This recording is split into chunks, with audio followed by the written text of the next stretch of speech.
When you turn 60, something happens. Not just in your body, not just in your career or your schedule, but in your reality.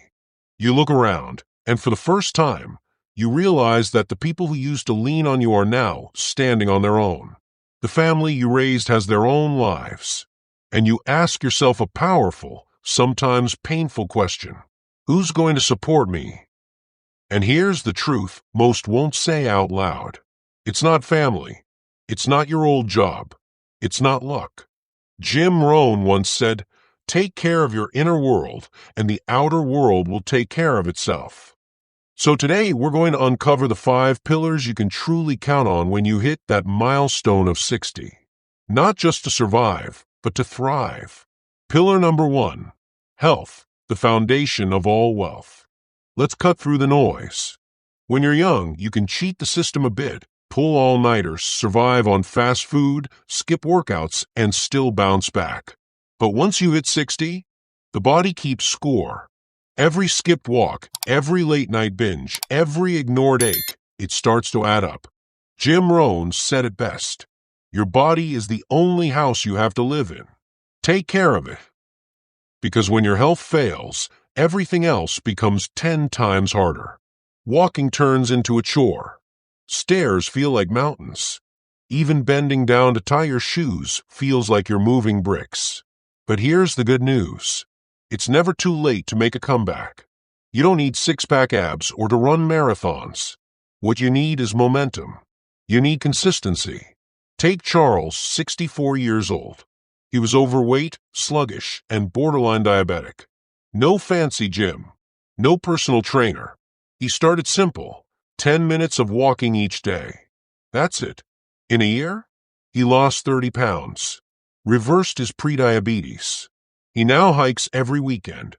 He's active, energized, and most importantly, alive with purpose. He didn't just get healthier. He got his life back. So here's the truth. You don't need a perfect body. You need a capable body. Build your body like a fortress, and it becomes your freedom. Pillar number 2, financial discipline. Your money mindset matters more than your income. Let's shift gears. We live in a culture obsessed with income. 6 figures. Multiple streams. Side hustles. But by 60, the real question isn't, how much do you earn? It's, what did you do with what you earned? Jim Rohn put simply, it's not what you earn. It's what you do with what you earn that makes the difference. Financial security doesn't come from income. It comes from intention, from discipline, from strategy. You don't need to make millions. You need a plan. You need habits. You need control.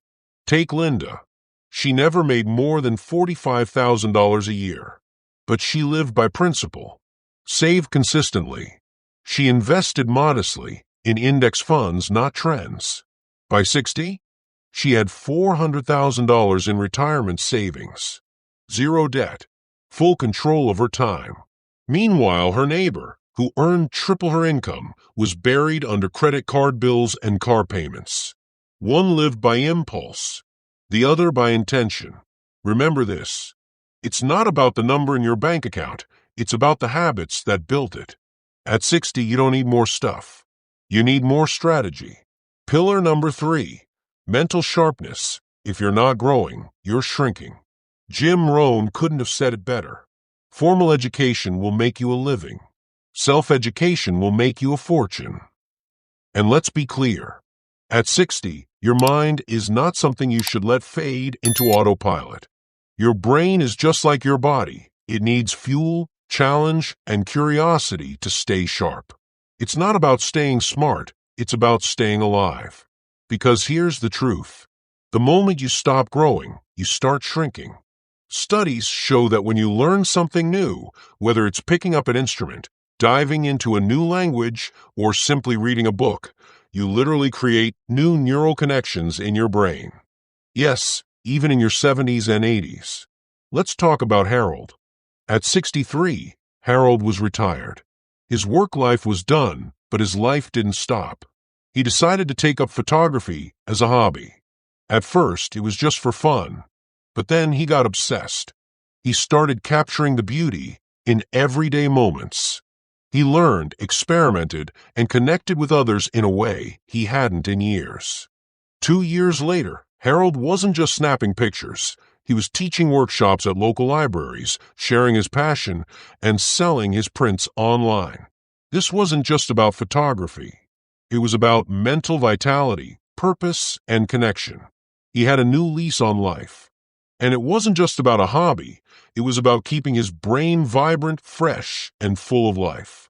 Feed your mind, and it will light the way. A growing mind creates a glowing life. It's your ultimate weapon. Never stop learning. Pillar number 4, social circle. Build your tribe. Don't just rely on family. This next pillar is one that often gets overlooked. It can sting a little, but it's the truth. Family is important. They are your roots, your foundation. But here's the hard truth.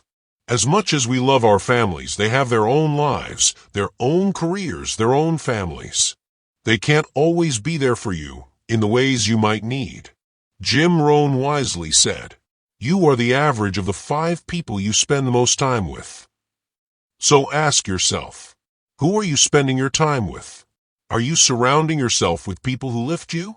People who challenge you to be better, who bring joy, not drama? Or are you stuck with people who drain you? It's time to build your tribe. Find those who inspire you. Seek out communities that push you. Look for those who make you feel alive, not just comfortable. Take Deborah, 66 years old. She was going through a tough season of life, a rough divorce, uncertainty, and a sense of isolation.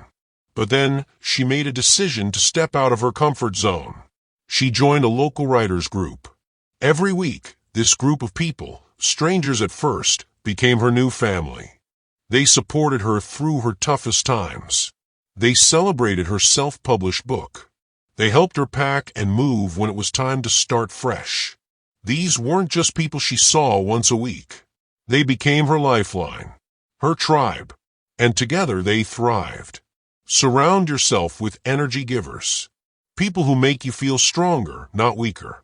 People who push you to grow, not hold you back. Connection is not just a luxury. It's survival. Pillar number 5, purpose. Without it, you're just passing time. Now we arrive at the final, and perhaps the most crucial, pillar, purpose. Let me ask you a question. When the job title is gone, when the kids have grown up, when the house is quieter than before, what will make you get out of bed in the morning? Jim Rohn believed this with all his heart. Happiness is not something you postpone for the future. It is something you design for the present. The truth is, if you don't have a purpose, you're just passing time. And at 60, passing time isn't enough. Not anymore. You've worked hard. You've gained wisdom. You've lived through seasons of struggle and triumph. Now, what do you do with all that? Purpose is what breathes life into every day. It's the soul's oxygen. Without it, you're just coasting. But with it, you're unstoppable. And here's the beauty of purpose. It doesn't have to be grand. It doesn't have to be famous. What has to be is meaningful. Take Thomas, for example. He was a retired plumber. A quiet guy, no frills. He spent his life fixing pipes and doing his part in the world. But after retirement, he faced a tough question: what now? He didn't jump into a $1 million business venture. He didn't try to reinvent himself in a way that felt forced. Instead, Thomas chose something simple. He started mentoring teens at a local vocational school. He shared his skills, his trade knowledge. He taught them life lessons, how to stand tall with confidence, and how to pursue a future instead of just existing. In those moments, Thomas found joy again. He discovered that his years of experience, his quiet wisdom, and his passion for the trade could have a powerful impact on the next generation. He didn't need applause or recognition. The teens' gratitude, the way they learned from him, that was enough. For those teens, he became more than a mentor. He became a role model. Your life still matters. Your wisdom still matters. No matter how old you are, you still have something to contribute. You've lived through decades of lessons, experiences, and battles. Now it's time to use that to help others. Share it. Teach it. Live it. Purpose is not about achieving perfection or fame. It's about the impact you make with the time you have left. Your purpose can be as simple as mentoring someone, starting a small business, creating something new, or giving back to your community. But without it, you're simply passing time. With it, you're creating a legacy. Let's bring it home. When you turn 60, life isn't over, it's a reset. But the only real support you'll have is the foundation you've built. Your health, your financial wisdom, your mental sharpness, your chosen community, and your purpose. Family is love, yes. But these 5 pillars, these are your lifelines. So I challenge you, whether you're 40, 50, or already past 60, start building now. And if you're already on that path, don't stop. Every choice you make today is a brick in the foundation of the rest of your life. Tell me in the comments, which of these 5 pillars do you need to strengthen the most? Like this video if it lit a fire inside you. Subscribe for more wisdom and life strategies to build a life worth living at any age. You are not done. You are just getting started.